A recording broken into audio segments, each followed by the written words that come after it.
The MGM Morning Show with Matt and Carly.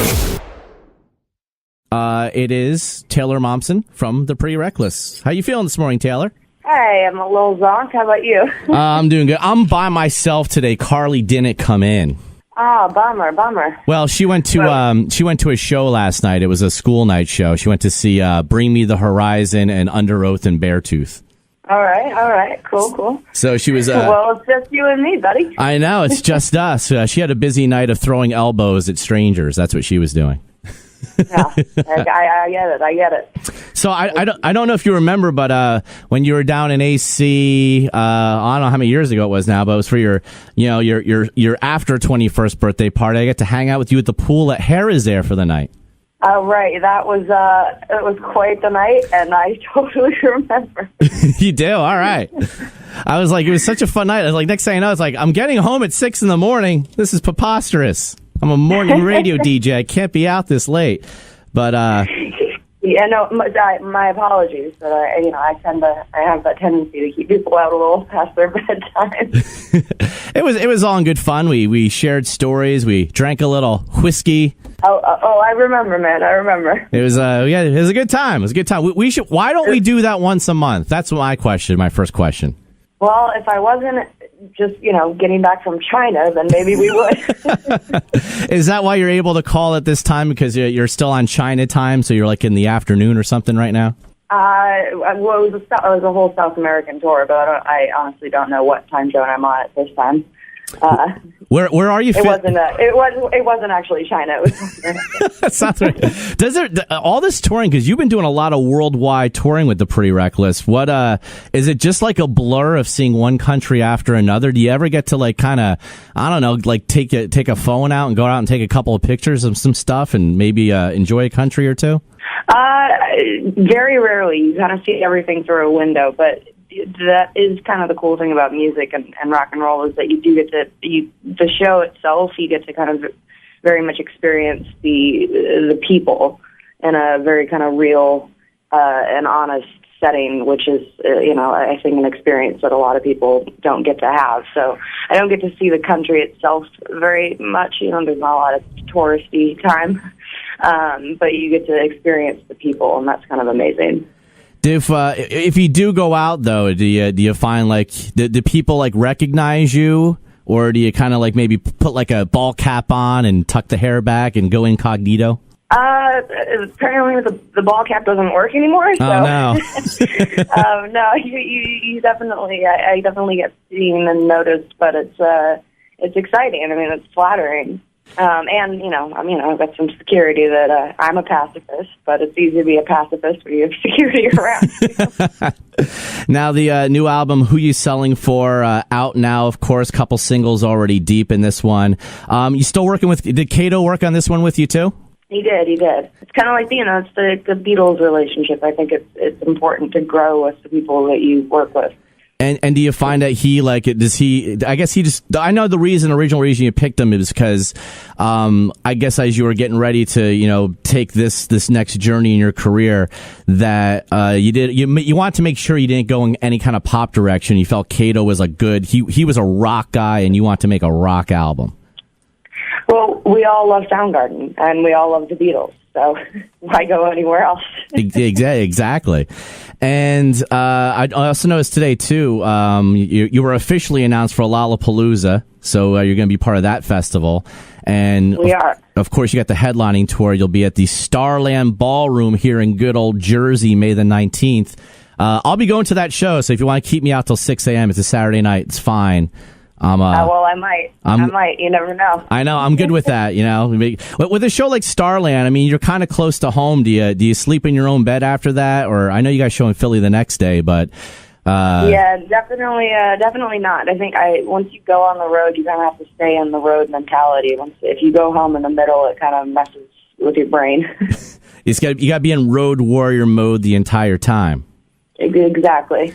Now, you do a lot back and forth between headlining shows and festivals. So is it, what kind of challenges you're finding now that you're a couple albums deep? You have a lot of songs that got radio play. How you start picking set lists now for, like a Lollapalooza where I'm sure you got like a shorter set, and then Starland Ballroom where like the whole thing is yours. You got, more time to fill. You're having like any struggles trying to figure out what songs to put with what, like between festivals and headlining shows? It's definitely become a challenge. It's interesting in our career now, because in the beginning it was a challenge to fill the time slots. Like when we were opening for Guns N' Roses, we needed to play longer, and we only had one record.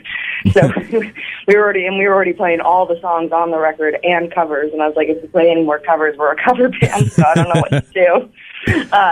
But now we have a repertoire of material, and it makes it challenging in a different way, but it's fun because we can switch it up every night. And I also noticed too, this is kind of interesting. I was like looking at your tour list. You have kind of like a break in the month of June. So like, what do you and the band do in that like gap of shows, or are they just like shows that haven't been like scheduled or released yet, or you guys actually have like a little break in the middle there?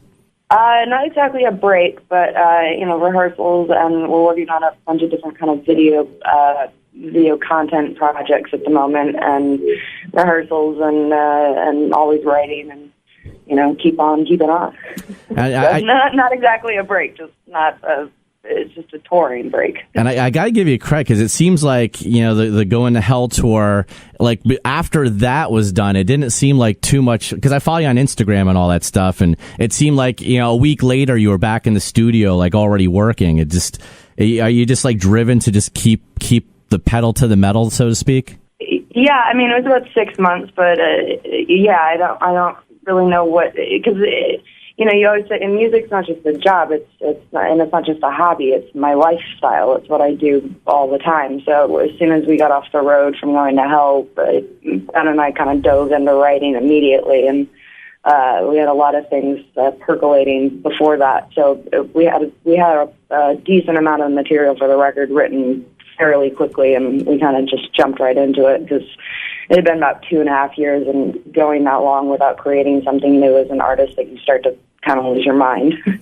it's kind of interesting on who you're selling for too. I noticed that like some of the song like lengths, you have a couple that are really long, like 6-7 minutes, and you got a couple that are really short, just over 2 minutes. Was that like on purpose, or that's just the songs you picked for the record, how they fell? Not at all. Nothing's on purpose. Everything is either a terrible mistake or a happy accident. All right, Taylor, I'm going to ask you some random questions now. You ready for the random question section here? All right. Go for it, man. All right. Favorite food on the road? Well, it depends on where you are and what you can physically get your hands on, but you generally eat a lot of cold cuts. Oh, okay. I eat a lot of bananas. You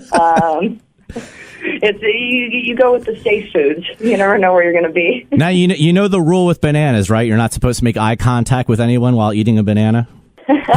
There have been plenty of jokes made. I eat bananas before I go on stage, and believe me, I'm in a band of boys. Oh boy! All right. Well, actually, let me skip down to this one. Any weird ritual you have before you perform? I eat a banana. There it is. All right. Best brand of whiskey?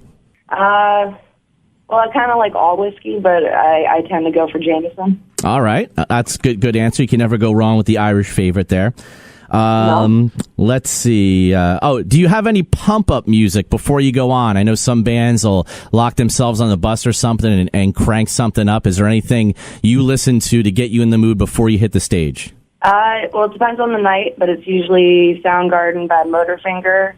But I don't know so I keep saying we're playing with Soundgarden now, and I don't know what I'm going to do. I'm going to have to apologize. I'm sorry, I'm sorry, but this is what I listen to before I go on stage. So my apologies for playing your record.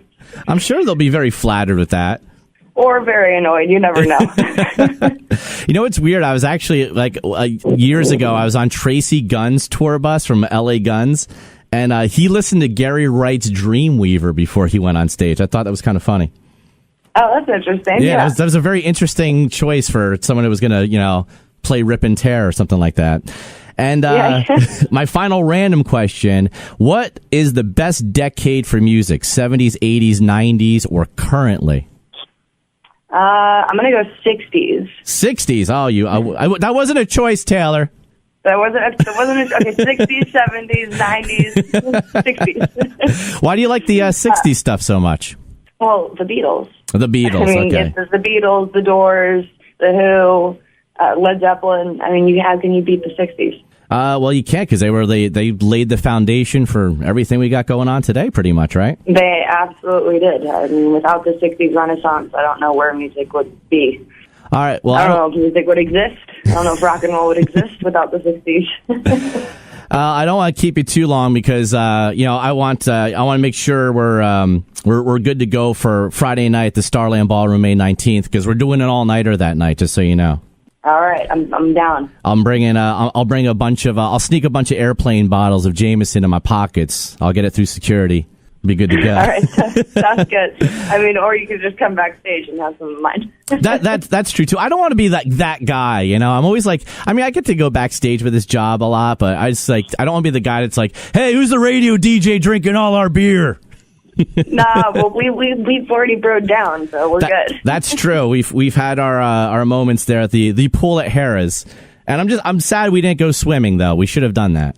I don't know about that pool, man. It kind of looked like a little bit of a cesspool.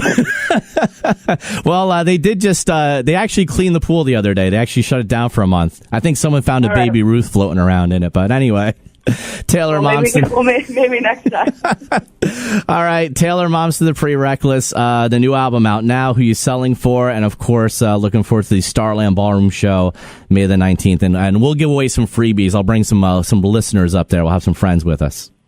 Awesome. Sounds great, man. All right. I look forward to hanging again and looking forward to seeing the show live. It's been a while. Me too. Thank you so much, dude. All right. Take care. I'll talk to you soon. All right. Thanks, man. Have a good one. All right. You too. Bye. Later. The MGM Morning Show with Matt and Carly. Weekdays from 6 to 10 a.m. on 103.7 WMGM Rocks.